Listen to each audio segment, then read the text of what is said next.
자, 여러분 안녕하십니까? 문학과 3 프로젝트 반 3주차 1차시 비대면 수업을 시작하도록 하겠습니다. 앞 시간에 우리가 그죠? 좀 소개 기본적으로 좀 하고 그 다음 2주차 때에 이제 여러분들하고 이제 활동할 여러 가지 조편성이라든지 그 다음에 문학이 뭔지 그 다음에 슬로우 리딩이 뭔지에 대한 설명을 우리가 드렸습니다. 자, 오늘은 이제 그와 연장선상에서 그죠?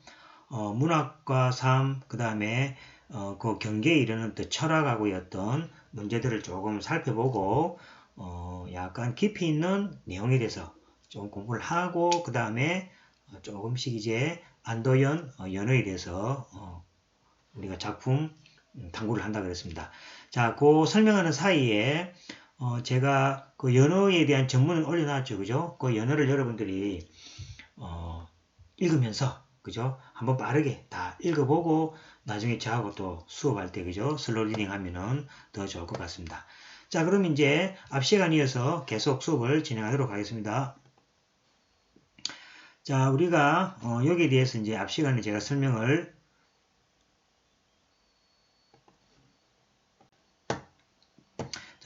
드렸고, 저기 이제 부수적인 또 설명을 좀 이제 계속 하도록 하겠습니다. 자, 요거 기억나시죠? 여기 이제 우리가 학을 배운다는 것은 그죠?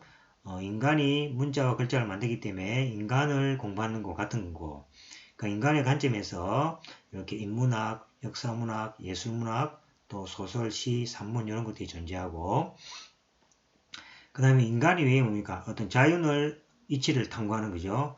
저 이라 그랬죠. 다스림, 구별, 처리입니다. 뭐 문과, 이과를 구분하시 그죠? 이라고 했습니다. 여기에서는 뭡니까? 수라는 이제 언어를 이용해서 자연의 이치를 공부하는 수학, 물리학, 그다음 기타 공학들이 이제 있다 그랬고 우리가 철학도 뭡니까? 이제 철학이 뭐가 돼요? 문학에서도 뭡니까? 자연의 어떤 그 이치를 좀 뭐죠? 접근하자 이래서 이제 나온 것들이 이제 철학입니다. 철이란 것은 이제 알다, 밝히다, 진리, 어떤 보편성이죠. 그래서 이제 이 철학하고 이제 그 인문학하고 차이점은 이 인문학에서는 뭡니까? 항상 주인공이 이렇게 나오죠. 그죠? 그죠? 그런데 철학에서는 뭡니까? 특징이 이제 주인공이 이제 없다는 거죠. 주인공이 없이 뭡니까? 일반적인 모든 인간의 보편타당한 설명을 한다는 거죠. 즉 말해서 뭡니까? 보편적 인간에 대해서 설명하고 있다. 그것을 이제 일반적인 문학과 철학과의 차이죠. 철학은 사실은 뭡니까? 이하가 가까운 거죠. 어떤 수를 가지고 자연의 어떤 현상을 설명하는 것 같이 문학적이 어떤 뭡니까? 문학적 도구를 이용해서 어떤 자연이나 그 다음에 인간에서도 뭡니까? 변하지 않는 특성, 성질을 이끌죠. 그죠? 그런 것들을 공부를 하는 게 이제 철학이라 그래야겠습니다. 자, 그러면 이제 문학과 철학의 어떤 경계가 있을 텐데 거기에 대한 이야기도 그죠? 바로 한번 해보도록 하겠습니다. 자, 참고로 한번 보겠습니다. 자, 기원전 5000, 3000, 2300, 900이죠. 그래서 이제 우리가 이제 예수 탄생한 시기를 기준으로 해서 이제 서기 1년 이렇게 하죠. 그래서 이제 여기 0을 기준으로 해서 그죠? 예수가 탄생한 시기를 이제 서기 1년 서기 해가지고 지금 서기 2020년 그죠? 2021년에 지금 와 있는 거죠. 그래서 기원전, 그러니까 예수 탄생 전이죠. 그 전에 뭡니까? 이집트 문명이 있었고, 그 다음에 조금 발달된 세기 문자가 발견됐습니다. 인류 최초의 문자가 이제 세기 문자입니다. 그 다음에 이제 2300년경에 이제 바벨로니아 문명이 이제 발생했고, 기원전 900년경으로 그죠? 그리스 문명이 이렇게 탄생됐습니다. 자, 이 그리스 문명에서 이제 그죠? 이제 문자가 이제 사용되면서 이 철학자들이 나오기 시작하는데, 자, 알린 철학자가 뭡니까? 탈레스, 그죠? 탈레스는 기원전 620년경에 나온 철학자입니다. 탈레스 많이 들어보셨죠? 이 탈레스가 우리가 지금 여러분들 수학할 때, 그죠? 주로 증명을 하죠. 뭐가 뭐다는 거 증명할 때, 이 증명하는 수학에 이제 시초를 탈레스가 했습니다. 정말해서 뭡니까? 수학의 시초자입니다. 그죠?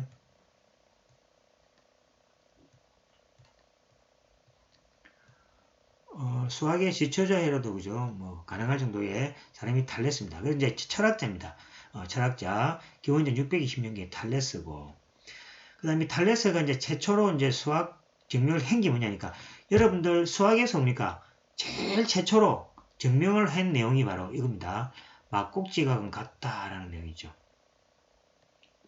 그 다음에 이것을 이용해서 그죠? 기타 이제 정리 증명 네 가지가 이제 이렇게 소개를 이제 한게 탈레스입니다. 그래서 이 이후부터 이제 뭐가 됩니까? 이 탈레스가 했던 증명하는 수학 방식으로 지금까지 그죠? 쭉 해오는 어떤 수학이 지금의 수학입니다. 그래서 수학의 최초 시초자라고 해도 되겠습니다. 자, 그 다음 탈레스고, 자, 탈레스의 제자가 기원전 582년경에 이제 피타고라스입니다. 자, 피타고라스라면 뭡니까? 뭐 잘 알고 있죠? 피타고라스 정리 있죠, 그죠? 뭐 x의 제곱 플러스 y의 제곱은 뭡니까? 뭐 z의 제곱 알겠죠? 뭐 삼각형이 직각삼각형이 이렇게 있으면 그죠? x, y가 있고 z 같으면은 이게 이제 직각삼각형입니다. 이러한 성질, 이거 이제 피타고라스 정리라고 이야기하죠. 이런 식으로 이제 탈레스가 어떤 이제 수학적인 어떤 증명하는 수학을 갖다가 시도해서 이제 발전시키면서 그 피타고라스가 탈레스 제자니까 그죠? 영향을 받아서 뭡니까? 수학적인 이런 내용도 이제 증명하게 됩니다. 그 다음에 이제 테스형 만들어봤죠. 소크라테스입니다. 소크라테스가 기원전 470년경인데 이제 그죠? 너 자신을 알라. 이거는 이제 나오나 노래 있잖아요. 그죠? 테스형에서도 유명한 사람이죠. 소크라테스 해가지고 너 자신을 알라라고 유명한 이제 철학자가 소크라테스입니다. 자, 소크라테스의 제자가 이제 플라톤입니다. 플라톤 이름 많이 들어봤죠. 그죠? 뭐 플라톤의 어떤 그죠? 그 여러 가지 뭐 철학 이런 것도 유명합니다. 그죠? 그래서 기원전 428년경에 이제 소크라테스의 제자인 이제 플라톤이라는 철학자가 나오게 되고, 그 다음에 플라톤의 제자가 뭡니까? 아리스토텔레스입니다. 기원전 384년에 이제 아리스토텔레스가 나오는 거죠. 그래서 이제 주로 그리스 철학자면 그죠? 탈레스, 피타고라스, 소크라테스, 플라톤, 아리스토텔레스, 탈피소폴라 이렇게 탈피소폴라 이렇게 탈피소폴라 이렇게 이제 대표적인 이제 철학자들인 거죠. 자, 이런 사람이 이제 뭐랍니까? 기존에 문자가 발견되면서 그죠? 뭐 기록을 시작할 때 뭔가 그죠? 인간에 대해서도 뭡니까? 변하지 않는 진리를 그죠? 진리를 탐구하고자 시도했던 사람들이 이 시대의 이제 철학자들입니다. 자, 그러면 이제 앞에 이야기했듯이 도대체 그죠? 문학과 철학은 이제 대충 이해되었죠. 문학이라는 거는 뭡니까? 인간을 중심으로 해서 인간을 주인공으로 해서 선행해가는 어떤 그 소설 이런 내용들이고, 철학은 뭡니까? 문자를 통해서 뭡니까? 주인공이 없죠. 일반적인 인간, 보편적인 인간에 대해서 사용한 변하지 않는 특성, 진리들을 탐구하는 학문이죠. 철학이라 그랬습니다. 자, 그러면 여기에서 잠시 한번 살펴보겠습니다. 자, 철학에 입문하는 사람 중에는 문학 작품을 열심히 담독하다가 철학을 공부해야겠다고 결심하게 된 사람이 많습니다. 그렇겠죠? 여러분들이 이제 문학 작품을 탐색하다 보니까 너무 재밌다는 거죠. 재밌으면서 많은 지식도 쌓게 되고 뭔가 그죠? 풍부한 어떤 뭐 감정도 얻게 되고, 그 다음에 뭐 여러 가지 생각도 풍부해짐으로써 그죠? 생각의 깊이가 보통 사람보다도 이제 좀 깊어지는 거죠. 그 깊어지는 생각을 통해서 이제 그럼 철학을 한번 이해해봐야 되겠다. 철학이라는 내용은 사실은 이해하기가 어렵지 않습니까? 그죠? 그래서 이제 이 깊이 있는 철학을 한번 해봐야 되겠다라는 이제 도전의식이 생겨서 한번 읽게 되고 많이 이렇게 찾는 게 철학입니다. 철학 중에서도 대표 철학이 뭐가 됩니까? 고전 철학이죠. 고전 철학이라는 건 앞에 이야기했죠. 그죠? 뭐 아리스토텔레스하고 플라톤 이런 철학들이죠. 그죠? 그래서 이런 철학들의 이제 내용들이 많이 빠지게 됩니다. 자, 그 이유가 설명 나와 있습니다. 아마도 문학 작품이 던져주는 삶에 대한 성찰에 영향을 받거나 존재의 이유 등에 관한 물음을 가지고 생각하다가 그런 것들이 철학과 관련이 있다고 판단했기 때문에 그러한 결심을 하게 되는 경우죠. 그죠? 여러분들도 아마 그런 가능성이 있지만은, 그죠? 철학이라는 게 원체 어려운 일이기도 하고 또 뭐 하루 이틀 이렇게 그죠 생각해서 또 읽을 수 있는 내용도 아니기 때문에 뭐 하여튼 좀 그죠 생각을 많이 해야 될 내용들입니다. 그렇지만 이들 중에서 철학의 입문에서 무척 실망하게 되는 경우도 있다라는 얘기죠. 그것은 철학이 전문적으로 다루는 문제들이 문학 작품에서 얻어진 영감의 지속적인 자극을 주기에는 너무나도 추상적이고 공허하다는 얘기죠. 그래서 문학 작품을 읽었을 때의 그 어떤 여러분들이 인간이 왜 사는지, 인간의 삶에 대한 뭡니까? 호기심을 가지고, 자, 철학에서 어떤 답을 찾겠다 싶어서 이제 철학으로 들어가지만은, 철학은 너무 추상적이고 공허한 것이기 때문에 금방 실망하게 된다는 이야기입니다. 자, 예를 들어서 한번 보겠습니다. 어떤 청년이 토스토옙스키의 죄와 벌을 읽고, 자, 토스토옙스키 죄와 벌을 저는 읽어봤고 또는 이제 영화로도 봤습니다. 제가 영화로도 가지고 있거든요. 여러분들이 이게 이제 시간이 나면은 이 영화를 보여줄 수도 있습니다. 여러분들 요청하시면 무조건 보여줄 거고 때에 따라서 그죠 영화를 한번 보여주십니다. 이제 원체 유명한 영화이기 때문에 물론 보면은 실망합니다. 왜냐하면 영화라는 것이 지금은 뭐가 됩니까? 그 스토리가 이렇게 이게 틈이 없이 잘 메꿔서 굴러가지만 그죠? 그 옛날 이 당시에서 그죠 영화라는 것은 그렇게 완벽한 줄거리를 이렇게 형성하지 못하지만은 그래도 어떤 메시지는 던져주고 있습니다. 자, 토옙스키의 죄와벌을 읽고 진실된 삶의 방식이 무엇인가를 고민하게 되었다고 해봅시다. 자, 여기 그죠 주인공 라스콜리니코프. 자, 라스콜리니코프는 가난한 학생입니다. 잡수면 가난한 학생이고 경제적 어려움을 휴학을 한 상태입니다. 근데 이 사람이 살인을 하게 되는데 살인 이제 고리 대금업자인 노파를 죽입니다. 그죠? 노파라는 것은 이 고리 대금업자는 그때 엄청난 부를 가지고 있는 사람이죠. 그래서 이제 이 사람을 죽이는데 정당화될 수 있는가 하는 문제가 여러 가지 철학적 문제를 던져줍니다. 저거 뭐가 됩니까? 라스콜리니코프는 가난한 학생이고 경제적으로 어려운데 이 고리 대금업자는 뭡니까? 사람을 무시하기도 하고 부자인데 이 한 사람을 내가 죽였대서 뭐가 문제냐는 얘기죠. 그렇지 않습니까? 죽이는 건 나쁘지만은 자 한번 생각해 볼까요? 저 나폴레옹은 뭡니까? 전쟁에서 뭡니까? 수백 명의 사람을 죽였잖아, 그죠? 그런데 나폴레옹은 우리가 살인자를 안 하죠. 그 다음에 전쟁에서도 마찬가지죠. 많은 사람을 총으로 칼로 죽이지만 뭡니까?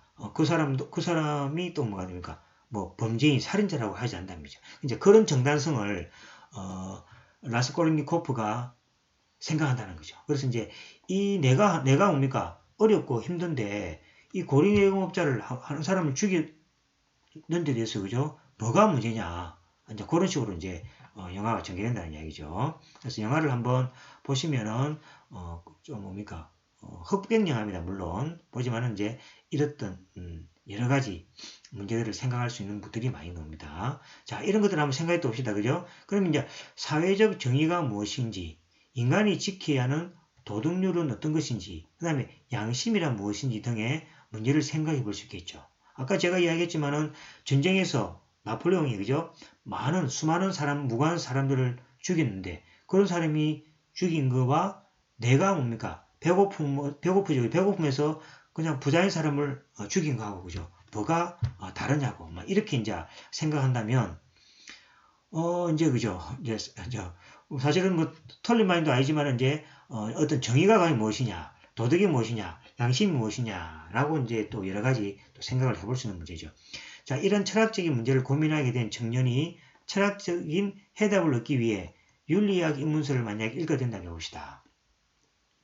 이 청년이 철학책에서 얻게 되는 해답은 대체로 두 가지입니다. 그죠? 그래서 이제 금방 이런 상황을 한번 생각해 봅시다. 생각해 볼 때 이제 그죠?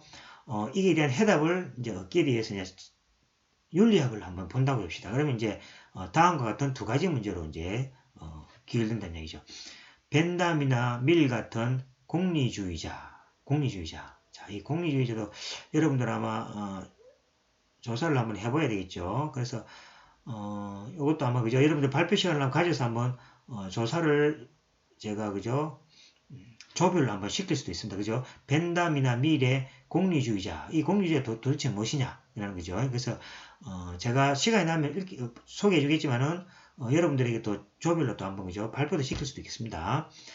자, 벤담이나 미래 공리주의자는, 최대 다수의 최대 행복이 선이다라는 얘기죠.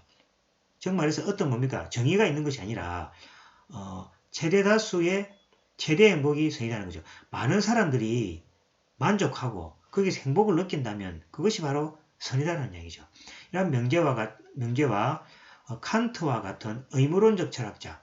자, 칸트 유명하죠, 그죠? 자, 칸트도 이제 조별 한번 그죠 발표를 통해서 심도 있는 한번 내용을 한번 살펴볼 수도 있습니다. 자, 칸트와 같은 의무론적 철학자가 말하는 네 의지의 준칙이 항상 보편적 입법의 원리로서 타당하도록 행해하라. 모든 사람에게 뭡니까? 해를 끼치지 않는 보편적 원리로서 타당한가라고 생각하고 행해하라는 얘기죠. 내 의지의 준칙이 자기 자신의 어떤 철학이나 준칙이 있겠죠. 항상 보편적 입법의 원리로서 아주 보편적으로 누구나가 생각했을 때 옳다고 생각하는 원리로서 그죠? 타당하도록 행해하라. 즉 자기의 어떤 뭡니까? 개인적인 생각에 의해서 행동하지 말라는 거죠. 그것은 뭡니까? 다른 사람에게 배를 끼칠 수 있으니까 그죠? 선이 될 수도 없다는 얘기죠. 아주 모든 사람들이 그럴 것이다. 또 그럴 것이다 하고 그죠? 생각할 수 있는 것들이 아주 보편한 뭡니까? 원리로서 행위하라 라고 되어 있습니다. 즉 뭡니까? 도덕적 관점을 행위의 결과보다는 행위의 동기에 맞추라는 거죠. 행위의 결과, 동기가 뭡니까? 이 입법, 보편적인 뭡니까? 원리가 아닌 행위를 하더라도, 그죠? 결과가 좋을 수도 있겠죠. 그렇지 않다는 거죠. 이제 이거는 이제 뭡니까? 행위의 동기다. 그러니까 결과가 좋다는 바를 떠나서 행위가 뭡니까? 올바르면 결과도 올바라야 된다는 얘기죠. 그 다음에, 행위가 올바르지 못한데 결과가 올바르다는 것은 잘못됐다는 의미죠. 그래서 이제 칸트의 이제 의무론적 철학자 이론이죠. 그래서 이제 이런 것들로 또 이제 하게 되는 거죠. 그래서 여러분들이 아마 이 생각하는 도덕적 어떤 이런 문제는 크게 벤담이나 밀의 공리주의자적 관점, 칸트의 의무론적 관점 이 두 가지로 주로 기결된다는 이야기입니다. 그렇죠. 뭐 어떻게 생각합니까? 많은 사람이 행복하고 많은 사람이 옳다고 하면은 그것이 선이 될 수 있겠습니까? 민주주의 사회에서는 그죠? 많이 그렇게 하기도 하죠. 그 다음에 뭡니까? 모든 결과에 있어서 그죠? 결과를 떠나서 네 하는 행동과 그 의지, 동기가 선한지 이를 가지고 그죠? 뭔가 이렇게 선을 판별할 수 있겠냐는 얘기죠. 그래서 한번 생각해 보시고 한번 여러 깊이 있는 한번 토론도 한번 해볼 수 있겠습니다. 자, 이런 명제들은 비판적인 사고를 전개해 나가기 위해 기준을 제시해 주긴 한다는 거죠. 그런데 여기서 라스콜니코프가 겪고 있는, 제가 앞에 이야기했죠. 이 사람이 그죠? 겪고 있는 인생의 고민이죠. 그래서 여러분들이 함부로 그죠? 라스콜니코프가 살인을 저지르는데 어떻게 인간이로서 그죠? 그렇게 할 수 있냐라고 손가락질 할 수 있냐는 얘기죠.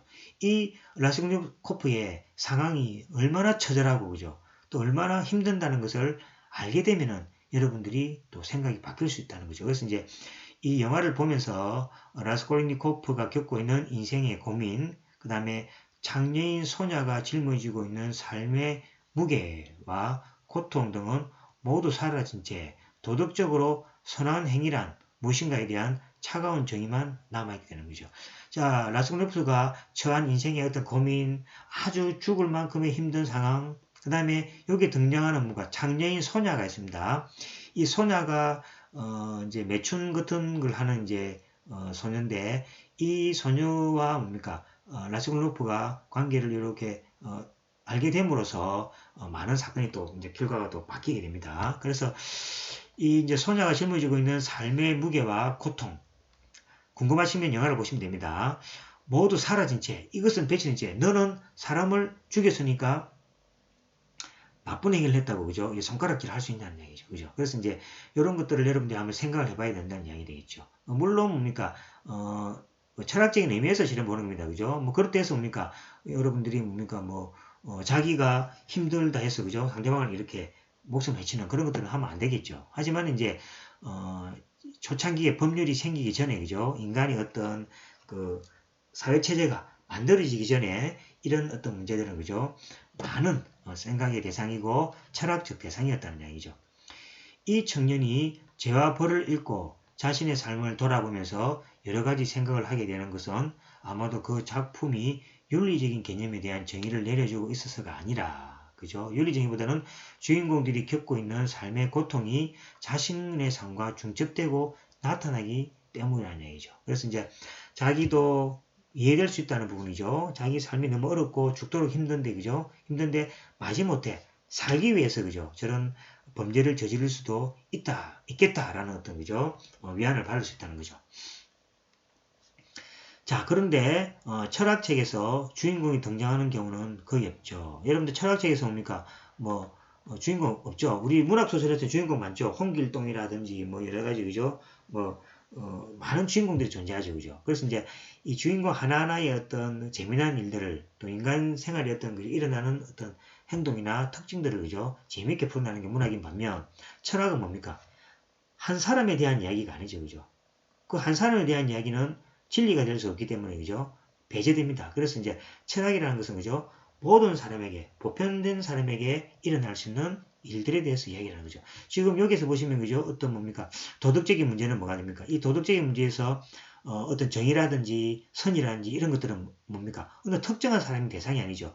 모든 존재하는 사람에 대한 이야기라는 거죠. 그래서 이제 철학책에는 주인공이 나타내는 경우가 이제 거의 없다. 이렇게 재밌게 하기 위해서 그죠?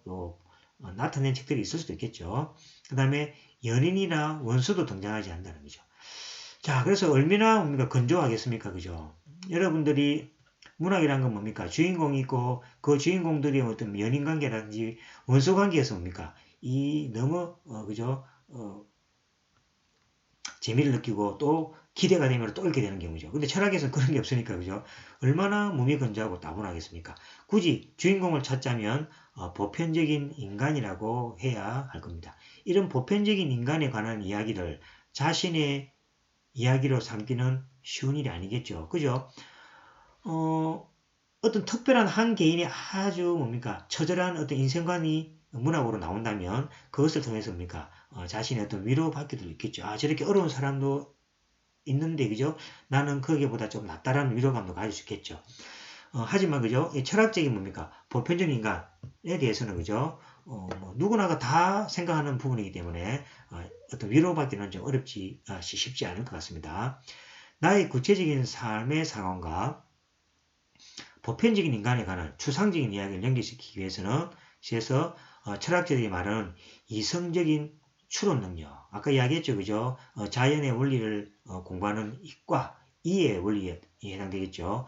고도의 추상적인 사고력 같은 것이 있어야 할지도 모른다는 거죠. 그런데 이런 사고 능력을 처음부터 갖고 있는 사람은 드물다는 얘기죠. 그래서 철학책에서 삶의 냄새를 맡기 전에 대부분 질려버리고, 그죠?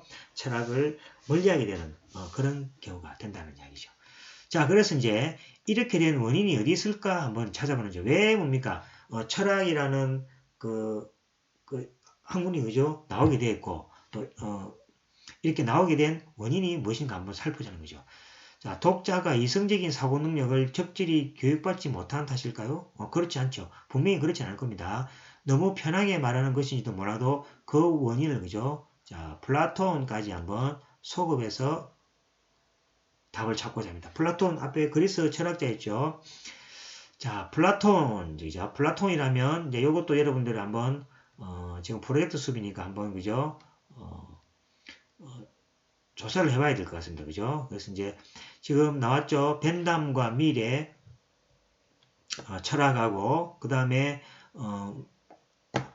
뭐가 앞에 뭐였죠? 갑자기 칸트입니다. 칸트 의무론적 철학하고 그 다음에 플라톤 철학에 대한 이제 도대체 이런 철학자들이 어떤 원리를 가지고 있는지 궁금해야 정상이겠죠. 그래서 이제 이 플라톤은 이제 그죠?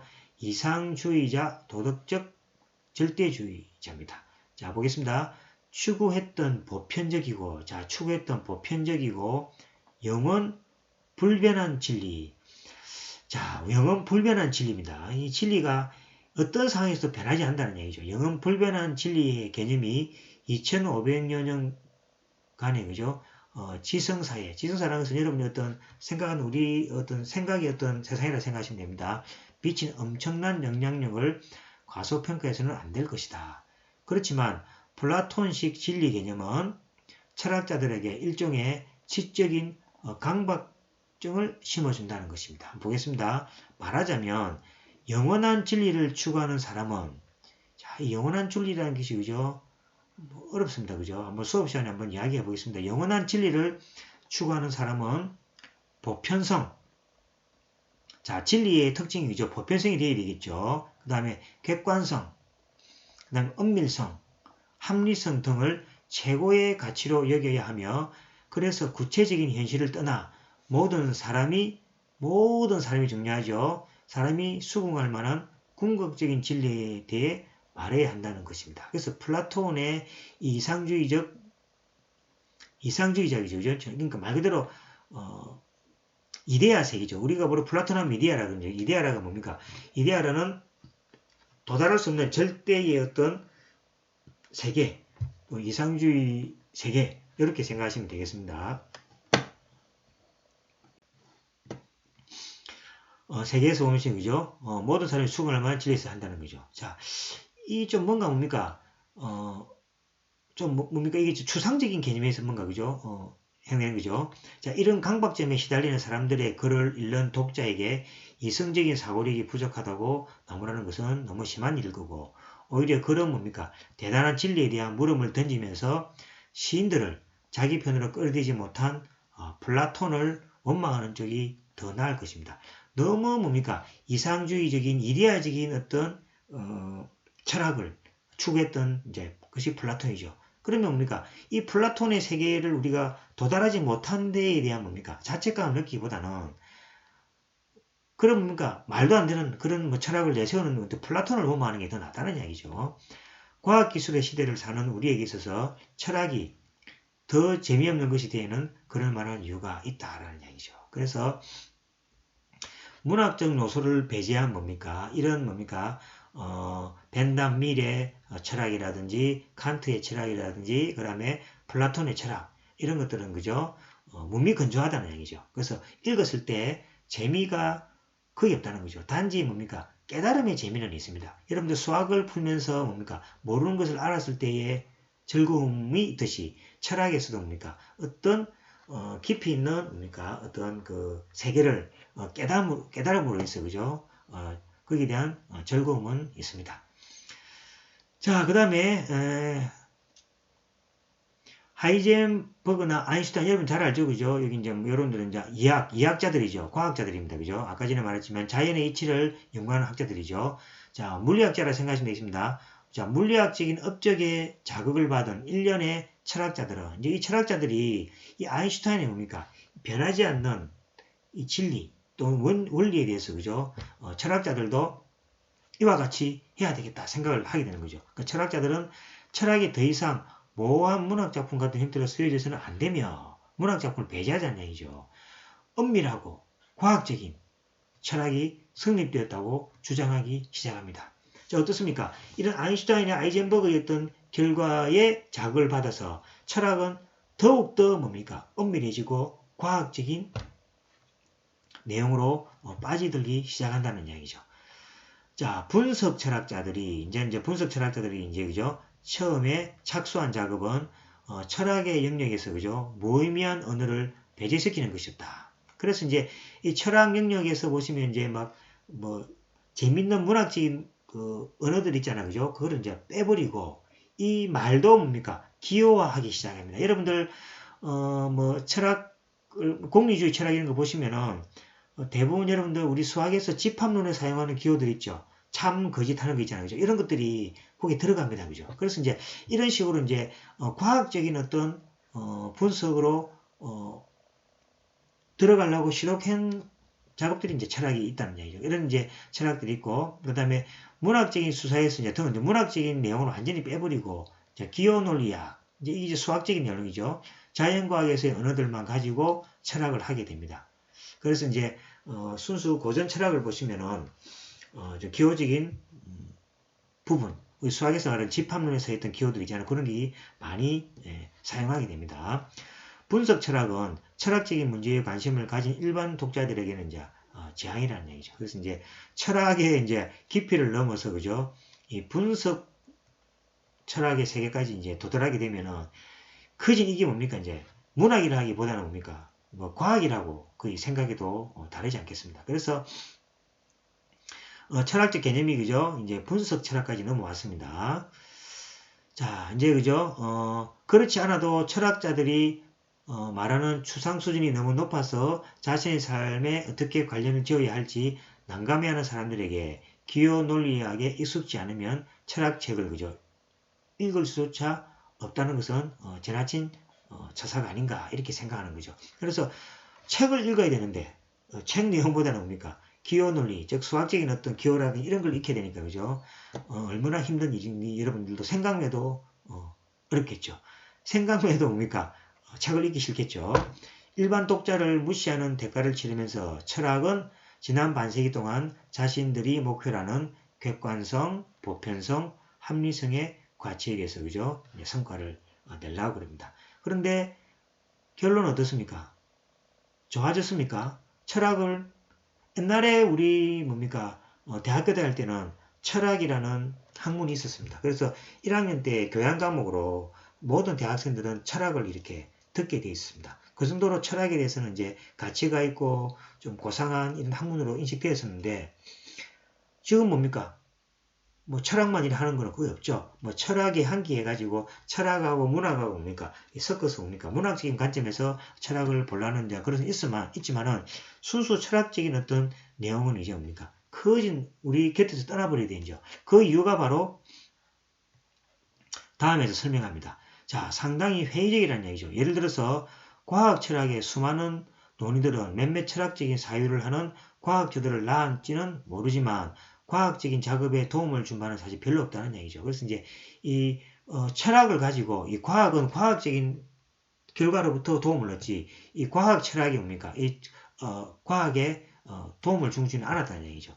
과학적인 철학을 표방함으로써 철학이 많은 독자를 상실해버리죠. 처음에는 문학에 있어서 많은 작품들이 독자들이 있고 인기를 얻었지만 그죠? 지금은 뭡니까? 다 떠나버린 경우죠. 별다른 성과도 거두지 못하면서 철학은 글쓰기 방식에 대해서 다른 길을 모색해야 한다는 거죠. 그래서 내가 생각하고 있는 해결책이 그죠? 내가 생각하고 있는 해결책이란 매우 간단하다라는 얘기죠. 한번 보겠습니다. 뭔지 그죠? 자, 반대로 가는 길이죠. 즉 뭡니까? 문학적인 철학을 하는 것입니다. 그래서 철학을 하기 위해서 철학이 뭡니까? 과학적인 내용을 따라가지 말고 이제 돌아와야 됩니다. 철학은 문학적으로 다시 돌아와야 된다. 그래서 이제 문학적인 철학을 하는 것이다. 그러기 위해서는 철학에 대한 발상의 전환이 요구되고 철학책을 아무리 많이 읽었다 한들 그 사람이 다른 사람에 대해서 더 잘한다고 할 수도 없다는 얘기죠. 인간의 보편성에 대해서 알고 있고 객관적인 진리에 대해서 더 잘 알고 있는 것처럼 말해야 한다는 그죠? 철학자들의 강박정은 별로 유익한 결과를 낳지 못했을 뿐더러 철학으로도 그다지 설득력이 없다는 얘기죠. 그래서 이제 철학은 기존의 철학의 어떤 엄밀성을 고집하기보다는 문학적으로 다시 돌아와라는 얘기죠. 독일의 철학적 해석자 가다머. 자, 가다머도 이제 그죠? 철학적 해석자입니다. 그죠? 자, 이것도 한번 발표해 놓고 모든 해석은 일면적이며 선입견에서 벗어난 해석은 있을 수 없다. 모든 해석은 한 가지 어떤 방법으로만 해석되지 않는다는 얘기죠. 그 다음에 선입견에서 벗어난 해석이란 있을 수 없다는 거죠. 이 철학 자체가 인간이 생각하기 때문이죠. 인간을 벗어난 뭡니까? 아주 보편적인 것은 없다는 얘기죠. 그래서 이제 항상 어떤 일면적이며 그 다음에 선입견에서 어떤 거죠? 벗어날 수 없던 그렇다고 이제 가다마가 이야기합니다. 자, 그러기 위해서는 보편성, 합리성, 객관성에 직접하기보다는 자, 이 뭡니까? 과학적인 철학을 추구하기보다는 문학적인 요소, 자, 삶의 우연성, 구체성, 유한성을 기꺼이 감수하고 거기서 나름대로의 실마리를 찾아야 한다고 생각합니다. 그 다음에 프래그머티스트인 실용주의자, 이제 실용주의자는 이제 그죠? 프로미스인데 실용주의자인 리처드 로티입니다. 자, 여기 있으면 이제 모르는 철학자들이 막 나오죠. 자, 리처드 로티는 참과 거짓, 현상과 본질. 자, 이거 우리 흑백 논리라 그러죠. 참과 거짓, 현상과 본질, 이성과 감성, 주변과 객관, 절대와 상대, 보편과 특수 등과 같은 개념의 틀을 깨뜨리라는 거죠. 자, 과학의 원리가 뭡니까? 항상 참과 거짓을 밝게 되고, 현상과 본질을 구별해야 되고, 이성과 감정을 그죠? 느껴야 되고, 주관과 객관이 있고, 절대와 상대가 있고, 보편과 특수가 항상 있는 거죠. 이런 틀을 뭡니까? 벗어나자는 거죠. 자, 로티의 뭡니까? 철학함의 태도는 본질적이며 영원 불멸한 진리를 추구하는 데서 비롯되는 철학자들의 지적인 강박으로부터 벗어나야 한다고 생각하고, 보편적인 진리를 깨달았다고 생각하는 사람이 가질 수 있는 폭력성, 자기가 철학한 데가 그죠? 대단한 것처럼 의식될 필요가 없다는 거죠. 그것을 통해서도 상대방을 무시하는 그죠? 수도 있겠죠. 이런 폭력성과 오만함, 오만함을 그죠? 그에게서 전혀 찾아볼 수 없다. 그런 모든 사람이 그 누구의 철학에도 얽매이지 않고 각자의 철학을 만들기 원하는 그죠? 벗어남의 철학자였다. 소설이 지성사에서 우리 그죠? 생각하는 세계죠. 지성사에서 이룩한 역할에 대해서 그의 편견은 이런 태도에서 비롯되었다. 감성을 지닌 철학자, 그죠? 이거는 문학적 요소죠. 그 다음에 이성을 사용하는 문학가, 이거는 뭡니까? 이성이라는 게 뭡니까? 과학적인 요소죠. 그러니까 이제 서로 이제 융합이 필요하다는 얘기죠. 감성을 지닌 철학자와 이성을 사용하는 문학가라는 말이 어색하지 않게 들리고 수사와 개념의 경계가 그죠? 허물어질 때 인문학적인 삶의 성찰에 동참하는 일이 좀 더 자유로워질 것이다. 라고 그죠? 로티가 이렇게 설명을 합니다. 자, 대충 이제 뭡니까? 철학이 뭐고 문학이 뭔지 이제 대충 이제 구분이 되죠. 구분이 되고 철학이라는 요소는 뭡니까? 갈수록 이제 쇠퇴되고 철학이 과학을 따라하기보다는 과학을 따르는 데서 과학에 도움을 준 경우가 없기 때문에 과학으로 갈 필요가 없이 어디로 와야 됩니까? 다시 문학 쪽으로 와야 된다는 이야기를 이래 하고 있습니다. 자, 여기까지 해가지고 그죠? 3주차 1차시 문학이 무엇이며 그 다음에 문학을 이해하기 위해서입니까? 문학에 반대되는 어떤 뭡니까? 이야기라든지 철학 이런 개념을 좀 살펴봤고 그 다음에 이런 문학과 철학의 이제 경계가 뭡니까? 문학과 철학을 서로 넘나들 수 있는 어떤 상황을 만들어서 그죠?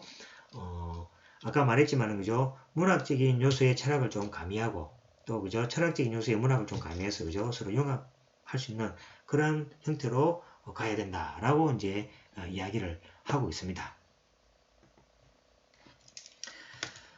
자, 여기까지 해서 3주차 1차시 문학과 3 슬로우 리딩 프로젝트 반 수업을 이제 마쳤습니다. 이제 대면 수업 때 그죠? 여러분들하고 앞에 우리가 했던 이런 철학적인 문제 있잖아요. 그죠? 이걸 이제 조금 토론도 해보고 조별로 그죠? 조사를 해와서 또 그 다음 또 뭡니까? 그 4주차 때 그죠? 발표도 해보고 하는 시간을 가지도록 이렇게 하겠습니다. 자, 그러면 3주차 1차 수업 여기서 마치고 여러분들 그 대면 수업 때 뵙도록 하겠습니다. 여러분 대단히 수고하셨습니다. 안녕.